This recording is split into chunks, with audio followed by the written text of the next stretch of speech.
এবার ইরানের যুদ্ধজাহাজের উপর ভয়ঙ্কর হামলা চালালো ইসরায়েল ও আমেরিকা। তবে এক্ষেত্রে নজিরবিহীনভাবে সাবমেরিন দিয়ে হামলা চালানো হয়েছে এবং এই পুরো ঘটনাটি ঘটেছে শ্রীলঙ্কা উপকূলের কাছে।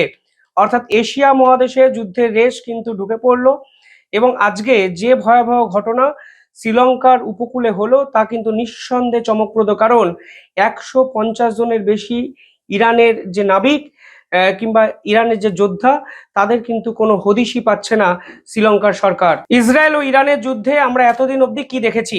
আমরা দেখেছি মিসাইল অ্যাটাক, আমরা দেখেছি ড্রোন অ্যাটাক, আমরা এটাও দেখেছি যে ইসরায়েল সরাসরি গ্রাউন্ড ইনভেনশনের কথা বলেছে। কিন্তু এই প্রথমবার সাবমেরিনের প্রয়োগ কিন্তু ইসরায়েল এবং আমেরিকার উপর, মানে আমেরিকার পক্ষ থেকে করা হলো, তাও আবার ইরানের যুদ্ধ জাহাজকে কেন্দ্র করে। এবং শ্রীলঙ্কা উপকূলে আজকে এই ধরনের সাবমেরিন হামলাটি হয় এবং যেখানে ইরানের যুদ্ধ জাহাজ কার্যত ধ্বংস হয়ে যায় এবং ডুবে যায় এবং এখনো অবধি নিখোঁজের পরিমাণ 100-রও অধিক। একাধিক জায়গায় বলছে এই সংখ্যাটি 140 থেকে 150 কিন্তু ছাড়িয়ে গেছে। শ্রীলঙ্কার প্রতিরক্ষা মন্ত্রী শ্রীলঙ্কার পক্ষ থেকে বিবৃতি দিয়েছেন। তারা পরিষ্কার বলছেন শ্রীলঙ্কার নেভি তাদেরকে উদ্ধার করছে, কিছু জনকে হাসপাতালে নিয়ে যাওয়া হয়েছে, কিন্তু প্রায় 90% বডি কিন্তু নিখোঁজ। এবং এই পুরো ঘটনাটি ঘটেছে গল যে বন্দর আছে শ্রীলঙ্কার, সেখান থেকে 40 নটিক্যাল মাইল দূরে। অর্থাৎ না চাইতেই এশিয়া মহাদেশে এই যুদ্ধের রেশ এসে পড়লো। শ্রীলঙ্কাও এই যুদ্ধে কিন্তু কোনো না কোনোভাবে পার্টিসিপেট করছে, ঢুকে গেল। কালকে পাকিস্তান বলে দিয়েছিল যে তারা সৌদিকে ডিফেন্স মেকানিজম দিয়ে সাহায্য করবে, ফলে পাকিস্তান ইরানের বিপক্ষে যুদ্ধ ঘোষণা করে দিয়েছিল কাল। আজকে শ্রীলঙ্কা উপকূলে এই ভয়াবহ ঘটনা নিঃসন্দেহে ইরানের কাছে জোর ধাক্কা, কারণ ইরানের যুদ্ধ জাহাজ ডুবে যাওয়া মানে তাদের দেশের কিন্তু ব্যাপক ক্ষতি। ইরানের কাছে কিন্তু সে অর্থে কোনো যুদ্ধ জাহাজ বিশাল মাত্রায় ছিল না, ফলে এই যুদ্ধ জাহাজ কিন্তু ছিল তাদের যুদ্ধের অন্যতম বড় অবলম্বন, যা আজকে সাবমেরিন দ্বারা সম্পূর্ণভাবে ভেঙে গুড়ে ডুবিয়ে দেওয়া হয়েছে শ্রীলঙ্কা উপকূলের কাছে। এই যুদ্ধ জাহাজের নাম ছিল আইরিশ ডেনা। তথ্য বলছে 180 জন যাত্রী এই যুদ্ধ জাহাজে কিন্তু সাওয়ার করছিলেন এবং তারা আস্তে আস্তে কোথায় যাচ্ছিলেন, তাদের কি উদ্দেশ্য ছিল, তারা কোন ভয়ানক পরিকল্পনা করছিল, সে বিষয়ে কোনো অফিসিয়াল তথ্য ইরানের পক্ষ থেকে কিন্তু আসেনি। কিন্তু আইরিশ ডেনা কার্যত লন্ডভন্ড হয়ে যায় সাবমেরিনের অ্যাটাকে এবং হিউজ ক্যাজুয়ালিটির একটা প্রবাবিলিটি কিন্তু এখানে দেখা যাচ্ছে। দেখুন, ইরান যে খেলাটা শুরু করেছে সেই খেলাটা দেখতে বেশ ভালো লাগে, চমকপ্রদ, ডেসপারেটনেস সবকিছুই দেখা যাচ্ছে, অ্যাগ্রেশন সব আছে, কিন্তু আলটিমেটলি ইরান কোন দিকে মুভ করছে তা কিন্তু বোঝা যাচ্ছে না। কারণ দেখুন, আমেরিকা এবং ইসরায়েলের সঙ্গে যুদ্ধ করতে গিয়ে ইরান একসঙ্গে কমপক্ষে 15টা দেশকে কিন্তু জড়িয়ে ফেলেছে। 12 ঘন্টায় 17টা দেশ কিন্তু এই যুদ্ধে জড়িয়ে গেছে এবং পাকিস্তান যার সর্বশেষ সংযোজন, পাকিস্তান যদি এই যুদ্ধে জড়িয়ে যায় তাহলে 18 নম্বর দেশ এই পুরো ঘটনার মধ্যে ইনভলভ হয়ে যাবে। কালকে পাকিস্তানের পক্ষ থেকে বলা হয়েছে তারা সৌদির পাশে দাঁড়াতে সৌদিকে ডিফেন্স মেকানিজম সাহায্য করছে এবং পাকিস্তানের আর্মি এখন সৌদি আরবে যাচ্ছে। মূলত তারা যেটা দিচ্ছে তা হলো air defence missile system LY-80, Chinese origin make. এটি একটি surface to air missile system যা সৌদিকে বাঁচাতে পারে। দ্বিতীয়ত, তারা কিন্তু FM-90 short range air defence system সৌদিকে প্রোভাইড করছে এবং Anza series man portable defence system, সেটাও তারা সৌদিকে দিচ্ছে। এবং শুধুমাত্র অস্ত্র দেওয়া নয়, তারা কিন্তু তাদের আর্মি একাধিক পার্সোনালকে সৌদিতে পাঠাচ্ছে, এয়ারফোর্সের স্পেশালিস্ট অফিসারকে সৌদিতে পাঠাচ্ছে, নাভাল ডিপ্লয়মেন্ট ওরিয়েন্টেড একাধিক মানুষজনকে কিন্তু সৌদিতে পাঠাচ্ছে এবং মোস্ট ইম্পর্টেন্ট হলো একাধিক টেকনিশিয়ানও কিন্তু এই মুহূর্তে পাকিস্তান থেকে সৌদিতে উড়ে যাচ্ছে। অর্থাৎ সৌদিতে যেভাবে একের পর এক তৈল খনি ধ্বংস হয়ে যাচ্ছে ইরানের ড্রোন অ্যাটাক দ্বারা, সেগুলোকে প্রতিহত করার জন্য পাকিস্তান কিন্তু এই যুদ্ধে ইনভলভ হয়ে গেল এবং এর পিছনে একটা ভিত্তিও আছে। আপনারা জানেন 2025 সালে পাকিস্তান এবং সৌদি আরবের একটি চুক্তি হয় যা স্ট্র্যাটেজিক মিউচুয়াল ডিফেন্স এগ্রিমেন্ট নামে পরিচিত। এই চুক্তি অনুযায়ী যদি একটি দেশকে কোনো রাষ্ট্র আক্রমণ করে তাহলে অপর দেশকেও সেই রাষ্ট্রকে শত্রু হিসাবে বিবেচনা করে সেই রাষ্ট্রকে আক্রমণ করতে হবে।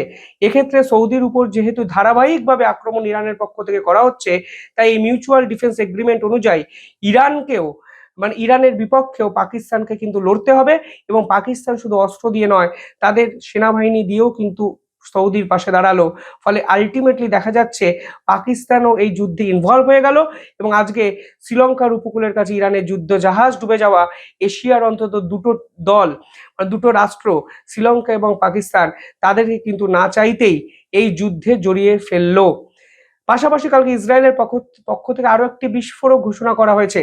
সেখানে বলা হয়েছে তারা লেবাননের যে হিজবুল্লাহ গ্রুপ আছে তাদেরকে শেষ করতে চায় এবং হিজবুল্লাহ চিফকে নাকি তারা অলরেডি মেরে ফেলেছে, সেই ঘোষণাও ইসরায়েলের পক্ষ থেকে করা হয়েছে। কেন হঠাৎ করে লেবাননের হিজবুল্লাহ গ্রুপকে টার্গেট করলো ইসরায়েল? 2024 সালে হিজবুল্লাহ মানে লেবাননের এই পলিটিক্যাল পার্টি বা পলিটিক্যাল গ্রুপ তাদের সঙ্গে কিন্তু ইসরায়েলের যুদ্ধ সাময়িকভাবে স্থগিত হয়েছিল, যাকে সিজ ফায়ার বলা হয়। কিন্তু হঠাৎ করে 2026-এ এসেও লেবাননের এই হিজবুল্লাহ গ্রুপকে কিন্তু ইসরায়েল টার্গেট করে বসলো। কেন করলো? কারণটা খুব স্পষ্ট। হঠাৎ করেই খামেনির মৃত্যুর পর হিজবুল্লাহর পক্ষ থেকে এক বিস্ফোরক ঘোষণা আসে। হিজবুল্লাহ চিফ এবং হিজবুল্লাহরা ইসরায়েলকে আক্রমণ করতে শুরু করে এবং কোনো কারণ ছাড়াই ইসরায়েলের উপর রকেট বর্ষণ কিন্তু করে হিজবুল্লাহ গ্রুপ এবং এই গ্রুপের পাল্টা দিতে গিয়ে ইসরায়েলও কিন্তু লেবাননে ব্যাপক মিসাইল বর্ষণ করে। তার মধ্যে ইসরায়েলের একাধিক ইনফ্রাস্ট্রাকচার, একাধিক মিলিটারি সেক্টর ঘাঁটি সেটা যেমন চূর্ণ বিচূর্ণ হয়েছে, এটা কিন্তু লেবাননের সাধারণ মানুষকেও কিন্তু ভীষণ মাত্রায় ধাক্কা দিয়েছে। এই মুহূর্তে দাঁড়িয়ে এই পুরো কর্মকাণ্ডটি ঘটেছে বেইরুটের সার্দার্ন পার্টে, অর্থাৎ বেইরুটের দক্ষিণ অংশে, যেখানে হিজবুল্লাহর ঘাঁটিটা আপাতত স্ট্রং। সেখানে ডজনের বেশি এক্সপ্লোশনের শব্দ শোনা যায় এবং সিরিজ অফ এয়ার স্ট্রাইক ইসরায়েলের পক্ষ থেকে কিন্তু করা হয়েছে।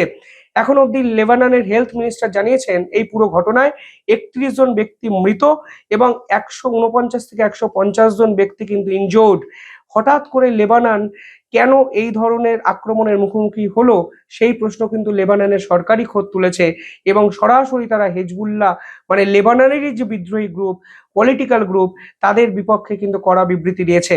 দেখুন, লেবাননের সরকার এবং লেবাননের যে পলিটিক্যাল পার্টি বা পলিটিক্যাল যে গ্রুপ হিজবুল্লাহ, তারা কিন্তু ভিন্ন মেরুতে অবস্থান করছে। সরকার এবং হিজবুল্লাহ একে অপরকে সমর্থন করে না এবং হিজবুল্লাহদের এই কর্মকাণ্ডকেও সরকার কিন্তু মানে সরাসরি সমর্থন করে না, বরঞ্চ তার বিরোধিতাই করে। এবং লেবাননের উপর এই ধরনের ইসরায়েলি অ্যাটাকের বিপক্ষে লেবাননের সরকার কিন্তু কোনো বিবৃতি দেয়নি, উল্টে হিজবুল্লাহদের তারা দায়ী করেছে, কারণ হিজবুল্লাহরাই প্রথম এই খামেনির মৃত্যুর প্রতিবাদ জানাতে গিয়ে ইসরায়েলের উপর আক্রমণ করে বসে এবং ইসরায়েল কিন্তু এর পাল্টা দেয়। যখন পাল্টা দেয় তখন কিন্তু প্রায় 150 জন লেবাননবাসী কিন্তু আহত হন এবং কোনো কারণ ছাড়াই লেবানন এই যুদ্ধে ইনভলভ হয়ে গেল কোনো পুরো বিষয়টার মধ্যে। পাশাপাশি হিজবুল্লাহ যে প্যারামিলিটারি চিফ আছে তাকে সম্পূর্ণভাবে খতম করে দেওয়া হয়েছে, যা ইসরায়েল ঘোষণা করেছে। এবং তারা বলেওছে মোহাম্মদ রাড, যিনি প্যারামিলিটারি ফোর্সের হেড, তিনি মৃত এবং ইসরায়েলের পক্ষ থেকে জানানো হয়েছে যে তারা হিজবুল্লাহ ফাইটার্স এবং ইনফ্রাস্ট্রাকচারকে কেবলমাত্র টার্গেট করেছে। এবং এই পুরো ঘটনায় তারা পরিষ্কার বলেছে, যেহেতু ইসরায়েল প্রথমে যুদ্ধটি শুরু করেনি, হিজবুল্লাহরাই প্রথমে রকেট এবং ড্রোন হামলা ইসরায়েলের উপর করেছে, তাই ইসরায়েল কিন্তু তাদের আত্মরক্ষার্থে পাল্টেটে দিয়েছে এবং এমনই পাল্টা দিয়েছে যে হিজবুল্লাহরা রীতিমতো কম্পিত হয়ে কেঁপে গেছে, 150 জন মৃত্যুর মুখোমুখি।